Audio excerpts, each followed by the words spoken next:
Kota Palembang ternyata tak cuma terkenal dengan sentra kuliner pempeknya, namun di salah satu sudut kota yang berikon jembatan Ampera tersebut, ada pasar khusus yang menjual buah durian setiap hari dan 24 jam penuh, yakni Pasar Kutu Palembang yang terletak di Ilir Timur 2 Palembang.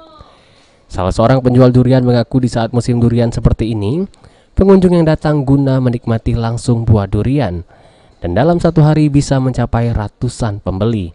Dan untuk harga durian yang mereka jual di kisaran Rp15.000 hingga Rp35.000 tergantung besar kecilnya.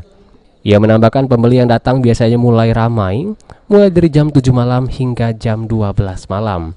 Pembelinya pun bukan hanya dari kota Palembang saja, banyak dari daerah-daerah lain di luar Palembang, seperti dari Jawa, Jakarta, dan sebagainya.